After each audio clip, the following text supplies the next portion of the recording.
Ladies and gentlemen, ರಾಜ್ಯದಲ್ಲಿ CM Siddaramaiah ಹಾಗೂ DCM DK Shivakumar ನಡುವೆ ಹಾಗೂ ಅವರ ಬಣಗಳ ನಡುವೆ ವಾರ್ ನಡೀತಿರೋದು ಎಲ್ರಿಗೂ ಗೊತ್ತಿದೆ. ಆದರೆ ಈಗ ಕಾಂಗ್ರೆಸ್ನ ಒಂದೇ ಬಣದ ಮುಖಂಡರ ನಡುವೆ ಗುದ್ದಾಟ ಪ್ರಾರಂಭವಾಗಿದೆ.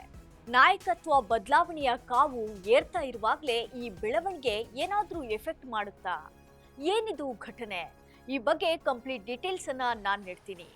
ಎಸ್ ವೀಕ್ಷಕರೇ, ನೆಲ ಜಲ ಭಾಷೆಗಾಗಿ ಪ್ರಾಮಾಣಿಕ ಪತ್ರಿಕೋದ್ಯಮ. ನೀವು ನೋಡ್ತಾ ಇದ್ದೀರಾ ಫೋಕಸ್ ಟಿವಿ. ನಾನು ರೂಪಲತಾ.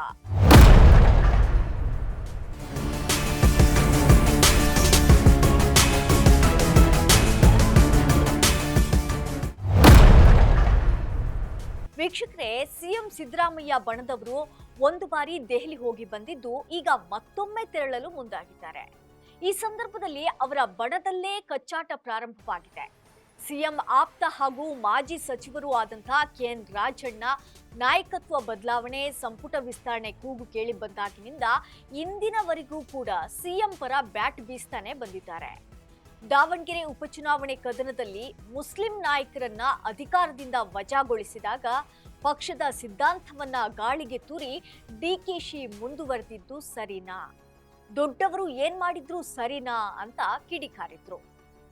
ಕೆಎನ್ ರಾಜಣ್ಣ ಎಲ್ಲಾ ಸಂದರ್ಭದಲ್ಲೂ ಸಿಎಂ ಪರವಾಗಿಯೇ ಇದ್ರು. ಈಗ ಕೂಡ ಸಿಎಂ ಪರವಾಗಿಯೇ ಮಾತನಾಡಿದ್ದಾರೆ. ಸಿಎಂ ಸಿದ್ದರಾಮಯ್ಯ ಎಲ್ಲದಕ್ಕೂ ಸಿದ್ಧರಿದ್ದಾರೆ, ಪದತ್ಯಾಗಕ್ಕೂ ಸಿದ್ಧ, ಅಧಿಕಾರ ಮುಂದುವರಿಕೆಗೂ ಸಿದ್ಧ. ರಾಹುಲ್ ಗಾಂಧಿ ನೀಡುವಂತ ಸೂಚನೆ ಪಾಲಿಸಲಿದ್ದಾರೆ ಅಂತ ಹೇಳಿದ್ದಾರೆ. ರಾಜಣ್ಣ ಅವರ ಈ ಮಾತಿಗೆ ಸಿದ್ದರಾಮಯ್ಯ ಅವರದೇ ಬಣದ ಜಮೀರ್ ಅಹಮದ್ ಖಾನ್ ಪ್ರತಿಕ್ರಿಯೆ ನೀಡಿದ್ದಾರೆ.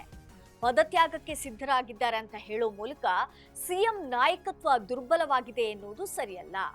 ಪಕ್ಷದ ಒಳ ವಿಚಾರಗಳನ್ನ ಸಾರ್ವಜನಿಕವಾಗಿ ಹೇಳಬಾರದು. ಕಾಂಗ್ರೆಸ್ನಲ್ಲಿ ನಾಯಕತ್ವದ ಬಗ್ಗೆ ಅನಗತ್ಯ ಊಹಾಪೋಹ ಬೇಡ ಅಂತ ಹೇಳಿದ್ದಾರೆ. ಸೊ ಈ ಹೇಳಿಕೆ ಸಿದ್ದು ಬಣದಲ್ಲಿ ಏನಾದ್ರೂ ಒಡಕಿದ್ಯಾ ಅನ್ನೋ ಸಂಶಯ ಹುಟ್ಟುಹಾಕತ್ತೆ.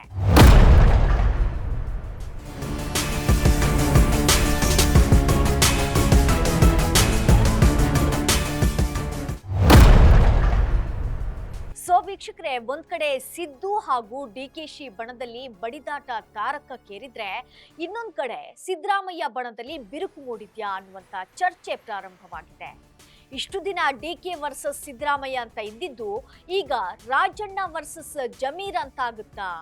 ನಾಯಕತ್ವ ಪೈಪೋಟಿ ತೀವ್ರವಾಗಿರ್ಬೇಕಾದ್ರೆ ಸಿದ್ದು ಬಣದಲ್ಲಿ ನಾಯಕರ ಈ ಟಾಕ್ ವಾರ್ ಯಾವ ಪರಿಣಾಮ ಬೀರುತ್ತೆ ಅನ್ನೋದನ್ನ ಕಾದು ನೋಡಬೇಕಾಗಿದೆ. ಇದು ಈ ಕ್ಷಣದ ಪೊಲಿಟಿಕಲ್ ಅಪ್ಡೇಟ್ಸ್. ನೆಲ ಜಲ ಭಾಷೆಗಾಗಿ ಪ್ರಾಮಾಣಿಕ ಪತ್ರಿಕೋದ್ಯಮ. ನೋಡ್ತಾ ಇರಿ ಫೋಕಸ್ ಟಿವಿ.